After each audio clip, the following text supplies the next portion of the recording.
In digital Marathi, जनतेच्या हक्काचं व्यासपीठ।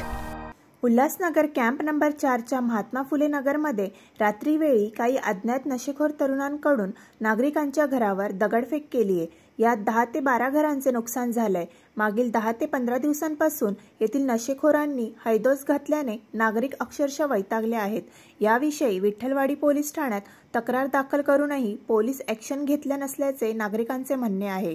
माजी महापौर लीलाबाई आशान यांच्या अखत्यारीत महात्मा फुले नगर हा प्रभाग येतो।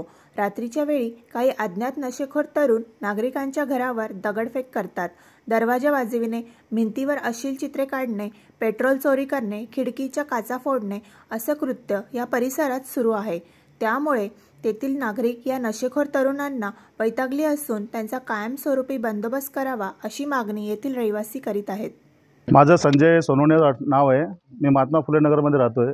इथं रात्री अज्ञात व्यक्तींनी दरवाजावरती आणि खिडकीच्या काचा तोडलेल्या, दरवाजे ठोकतायत रात्रीच्या वेळेस आणि गाडीच्या सीटा फाडतायत, पेट्रोल चोरी करतायत। ते टोळके एरियामधले आहेत, पण ते आमच्याकडे पुरावा नसल्यामुळे आम्ही काही करू शकत नाही। आणि पोलीस प्रशासनाकडे आम्ही कंप्लेंटसुद्धा केलेली आहे। ते सांगतायत की इथं मार्शल बीट येणार आहे, तपास करून जाणार आहे, नंतर तुम्हाला काय ते कारवाई होईल, पण अजूनपर्यंत कोणी इथं आलेलं नाही आहे। आणि जर पोलीस प्रशासन जर असं दुर्लक्ष करत असेल तर इथं जीवात हानी होऊ शकते। याची जबाबदारी पोलीस प्रशासन राहणार आहे। इथं कोणाच्याही जीवाला धोका होऊ शकतो। इथं नाही म्हटलं तरी 10-12 जणांचं घरांचं नुकसान झालेलं आहे। रात्री बेरात्री हे कोणाचे दरवाजे ठोकतायत, काचा तोडतायत, गल्ल्यांमध्ये फिरतायत।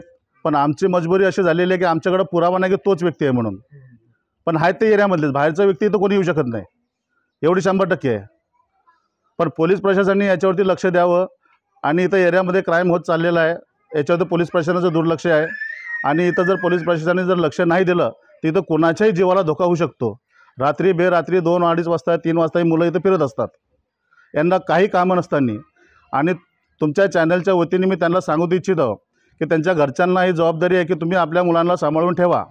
उद्या जर काही इथं एरियामध्ये कम जास्त झालं तर ही सर्व जबाबदारी तुमच्या मुलांच्या नावावर पाडल्या जाईल बिल।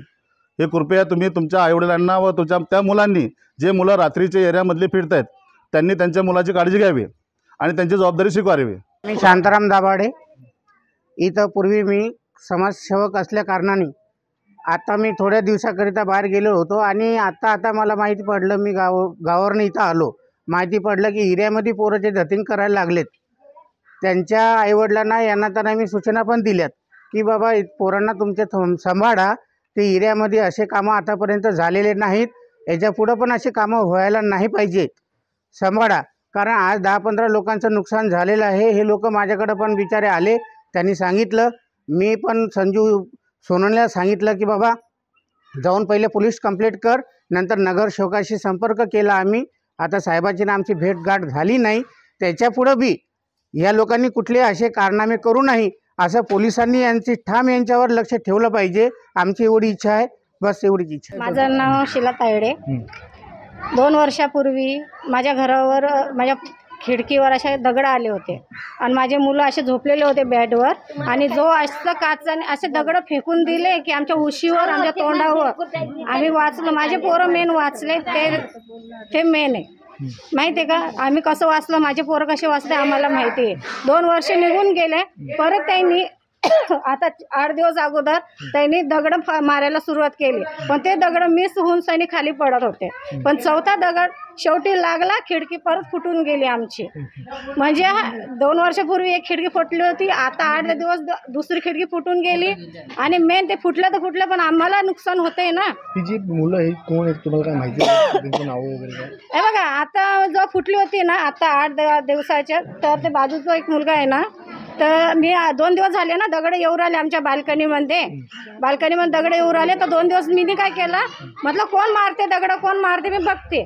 तर मी बघितलं तर आमचा बाजूचा मुलगा आहे ना, पप्पू शिंदे म्हणून त्याचा मुलगा आहे, तर त्याला बघितलं मी दगड मारताना। हां, मग मी पोलिसाला फोन केला, पोलिस आले, पोलिस त्यांना घेऊन गेले। मग त्याला काय पोलिसांनी काय धमकी दिली, काय दिले, पण तोच होता, मी ते बघितलं होतं।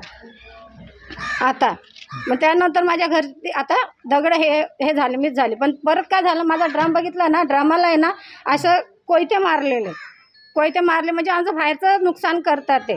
आणि आमचं दुकान बंद असलं ना, दुकानाला सेटरला असे लाथा मारतात ते, नाही तर काही ना काही करून चालले जातात ते. हे असं चालू आहे.